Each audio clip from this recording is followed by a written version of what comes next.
누군가에게 은혜가 됐으면 좋겠습니다. 자, 예수님께서 다시 이르되 내가 가리니 너희가 나를 찾다가 너희 죄 가운데 죽겠고 나의 가는 곳에 너희가 오지 못하리라. 여러분, 예수님의 말씀을 알아듣지 못하는 이들이 있습니다. 듣는 자가 있고 듣지 못하는 자, 깨닫는 자, 깨닫지 못하는 자, 보고도 믿고 믿지 못하는 자가 있습니다. 이게 참 안타까운 일이죠. 유대인들이라고 말하는 주이스, 그 당시에 율법학자들, 서기관들, 제사장들을 포함한 율법을 신봉했던 많은 유대인들은 예수의 말을 알아듣지 못하고 있습니다. 예수님 지금 당신의 십자가의 그 죽음을 예고하고 있습니다. 나 있는 곳에 너희가 오지 못한다. 내가 어디서부터 왔고 어디로 갈지. 사실은 예수님께서 순간순간 말씀하셨죠. 그런데 22절 보면요. 제가 지금 말했던 유대인들이 뭐라고 얘기하냐면 저가 나의 가는 곳에는 너희가 오지 못하리라. 그 예수님의 말을 이렇게 오해하고 있습니다. 자결, 수어사이드, 그냥 자살하는 정도로만 알고 있다는 거예요. 그래, 한 시대를 풍미했던 한 선지자가 결국은 자결로 끝나는구나. 여러분, 예수님을 얼마나 이해를 못하고 예수님께서 하나님으로부터 그리고 그가 베들레헴에서 이 땅에 그리스도 메시아로 오신 분임을 그렇게 설명을 했음에도 불구하고 그리고 그가 인자가 들려야 할 것을 말씀해야 되는 이 귀한 은혜의 자리에 유대인들은 한낱 예수님이 그래 어디로 갈지 모르고 너희도 오지 못한다는 말 결국은 자결, 자살로 끝내는구나 이렇게 오해하고 있다는 겁니다. 참 안타까운 일이죠. 예수님께서 그들에게 말씀하고 있습니다. 성경 말씀 23절에 너희는 아래서 났고 나는 위에서 났으며 너희는 이 세상에 속하였고 나는 이 세상에서 속하지 아니하였느니라. 여러분, 하나님은 하나님께서 보내신 자입니다. 하나님의 아들이시면서 인자로 성육신 그냥 오신 게 아닙니다. 동정녀 마리아를 통해서 죄 없으신 분이 이 땅에 인간으로 오셨다는 것입니다. 그리고 그분이 죽어야 할 것은 하나님의 뜻을 이루기 위하심이죠. 그래서 24절에 이러므로 내가 너희에게 말하기를 너희가 너희 죄 가운데 죽으리라 하였노라. 너희가 만일 내가 그인 줄 믿지 아니하면 너희 죄 가운데서 죽으리라. 여러분, 예수님께서 앞서도 말씀했지 않습니까? 나는 누구다라고 했던 당신의 존재를 말씀하셨습니다. 요한복음 시작할 때부터 나는 말씀이 육신이 되었다고 말씀하시고요. 그리고 가장 가까운 말씀 중에 여러분, 예수님이 생명의 떡이 되신다. 그리고 내가 생명의 빛이 되고 그리고 생수의 강이 된다라고 말씀하시지 않았습니까? 그분을 먹는 자마다 영생하는 축복, 죽어도 죽지 아니하리라 말씀하셨는데 여전히 이 죄 가운데서 하나님의 말씀을 듣지 아니하고 믿지 아니하는 유대인들은 엉뚱한 말을 하고 있는 것입니다. 그래서 예수님이 한 번 더 확인하고 있습니다. 너희가 죄 가운데 있으면 죄 가운데 죽을 것이다. 여러분, 이 죄를 해결할 수 있는 분이 무엇입니까? 죄를 씻을 수 있는 분이 누구십니까? 예수님밖에 없어요. 예수님이 죄를 사하는 권세가 있고 예수를 믿으면 영생하는 능력을 얻습니다. 그래서 우리가 구원 얻는 오직 유일한 길은 예수 그리스도밖에 없습니다.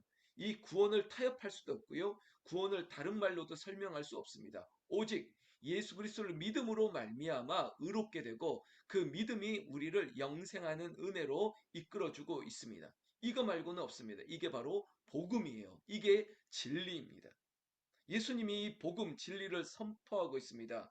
죄 가운데서는 죽을 것이야. 그럼 뭡니까? 예수 그리스도를 믿으라. 예수 그리스도를 믿으라. 예수님 친히 나를 믿으라. 라고 말씀하고 있습니다. 그럼에도 불구하고 그 유대인들 저희가 이렇게 말하고 있습니다. 네가 누구냐? 예수께서 가라사대 나는 처음부터 너희에게 말하여 온 자니라. 여러분, 예수님께서 이렇게 말해도 여러분 대뜸한다는 말이 너 누구냐 이겁니다. 네가 누군데? 네가 뭔데? 여러분 저 뭐 제 뉘앙스가 이런 느껴지는 거죠. 네가 뭔데? 그래서 네가 뭐라고? 여러분 이렇게 반문하는 유대인들이 얼마나 교만합니까? 영적인 무지만으로도 그것만으로도 책망을 받아야 될 텐데 여러분 교만한 것입니다. 여러분 무지가 교만을 이끌어가고 있다고요. 그래서 우리가 보고 듣고 배우는 것입니다. 예수님의 가르침을 들어야죠. 어린아이처럼 스펀지처럼 받아들여야죠. 그리고 아멘하고 순종해야 될 자리에 여전히 듣지 않고 있습니다. 그 반문하는 이 뻔뻔함과 이 교만함 보십시오. 예수님 앞에 두고 네가 누군데? 네가 뭔데? 네가 뭐여? 이렇게 말하는 이 유대인들. 예수님께서 그래도 말씀하십니다.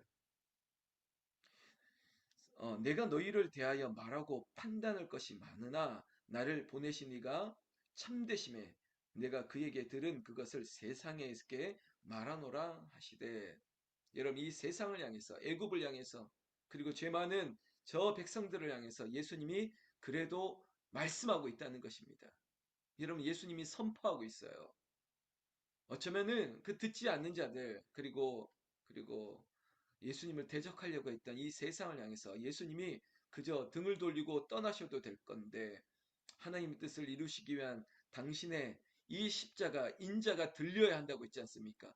죽으심을 위해서 그리고 나를 믿는 자마다 영생하는 이 하나님의 은혜를 한 사람이라도 더 알기를 원하는 그 예수님의 마음, 그 인간적인 모습도 우리가 볼 수 있는 것입니다. 끝까지 말씀하시는 거예요. 내 말을 들으라는 것입니다. 성경 말씀 보실까요? 27절에 저희는 아버지를 가리켜 말씀하신 줄을 깨닫지 못하더라. 여러분 끝까지 깨닫지 못하는 자가 있습니다.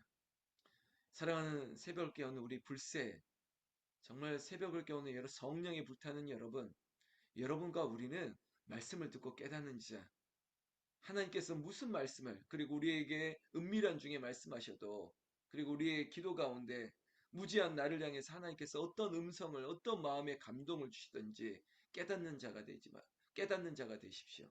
반문하지 마십시오. 네가 뭔데? 뭐 이런 태도가 우리에게는 없고 그저 어린아이와 같이 주님 말씀하십시오. 듣겠습니다. 여러분 구약 시대에 사무엘이 그랬지 않습니까? 사무엘이 그의 스승은 알지 못하고 있는데, 그런데 그 어린아이는 듣고 있습니다. 하나님의 음성을 듣고 있습니다.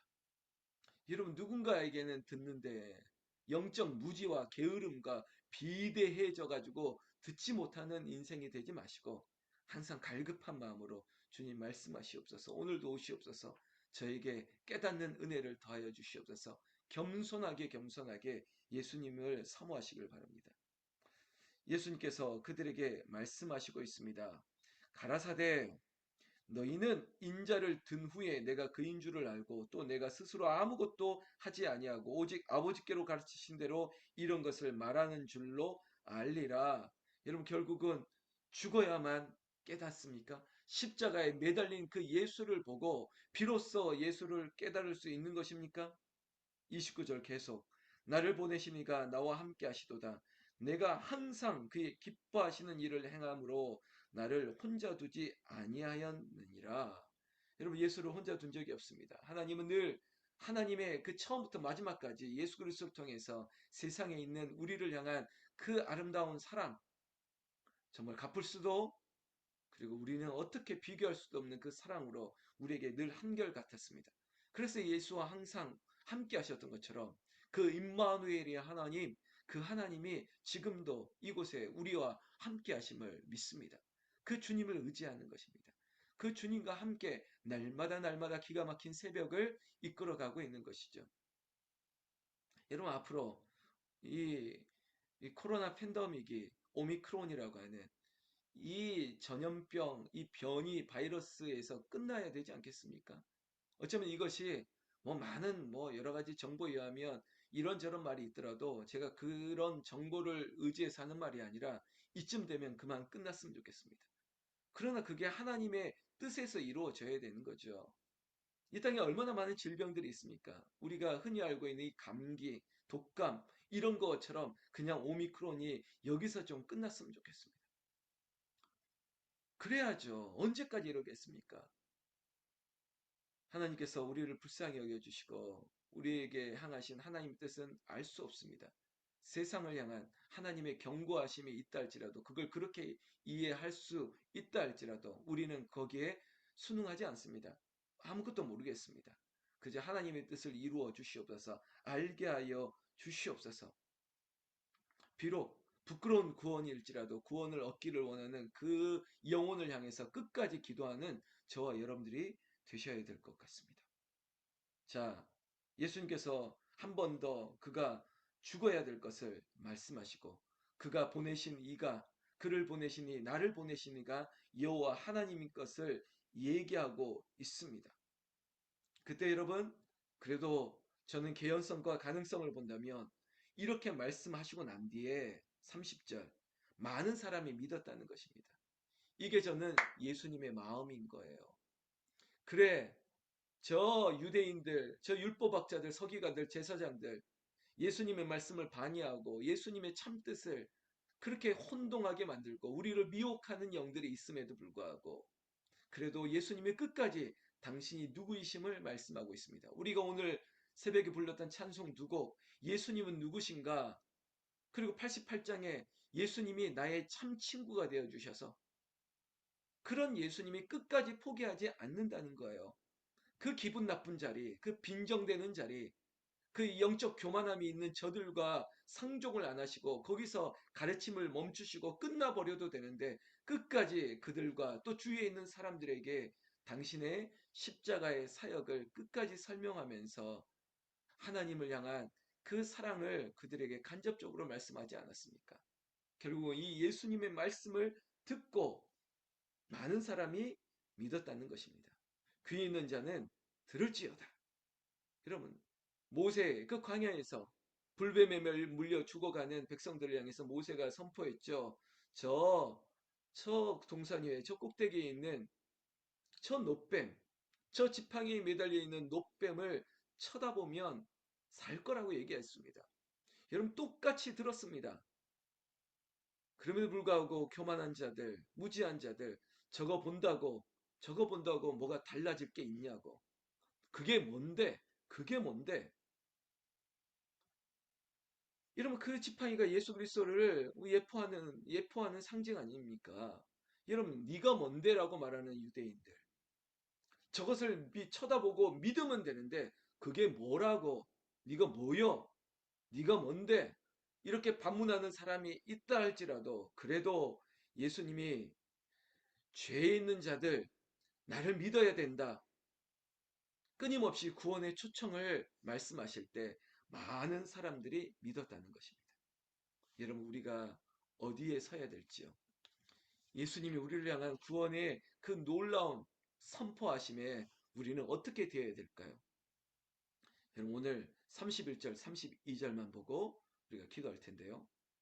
그러므로 예수께서 자기를 믿은 유대인들에게 이르시되 너희가 내 말에 거하면 참 내 제자가 되고 진리가 진리를 알지니 진리가 너희를 자유케 하리라. 할렐루야. 여러분 말씀이 육신이 되어 오신 분이십니다. 생명의 떡이 되시고 생수의 강, 그분을 믿는 자, 예수 그리스도를 믿는 자마다 구원을 얻습니다. 그리고 세상 가운데 죄 가운데 눌려 있던 특히 당시에 율법이 최고의 권위인 것처럼 율법이 모세가 아브라함이 구약을 소환해내면서 사람을 옥죄어내고 있던 이 시대에도 예수님이 진리가 되고 진리가 그들의 인생 죄 가운데 그들의 율법이라고 하는 큰 굴레 가운데도 자유롭게 했던 죄 가운데 자유를 선포하셨던 예수님 그 예수님만이 인생의 유일한 진리가 되신다는 거죠. 세벌교회 오늘 성도 여러분 오늘 하루도 예수님이 누구십니까? 예수님이 진리가 되시고 예수님이 우리에게 참 자유를 아니 오직 유일한 자유를 선포해 주고 있습니다. 죄 가운데 눌리지 마십시오. 세상의 어떤 논리와 이해 가운데서도 여러분 넘어지지 마십시오. 예수만이 예수만이 유일한 기준이고 진리가 되시고 그 주님이 나에게는 수식할 수 있는 예수님은 나에게 어떤 분이십니까? 예수님은 나에게 어떤 분이십니까? 예수님은 우리에게 참 자유와 기쁨과 즐거움. 기뻐하라. 주 안에서 항상 기뻐하라. 내가 다시 말하노니 기뻐하라. 진리가 되시는 우리에게 자유를 선포하시는 그 예수 안에 있는 우리 새벽을 깨우는 여러분들과 여러분들의 가족들 모두가 참 기쁨과 자유함 그 감사를 누리시기를 나는 예수님의 이름으로 축원합니다. 축원합니다. 기도하겠습니다.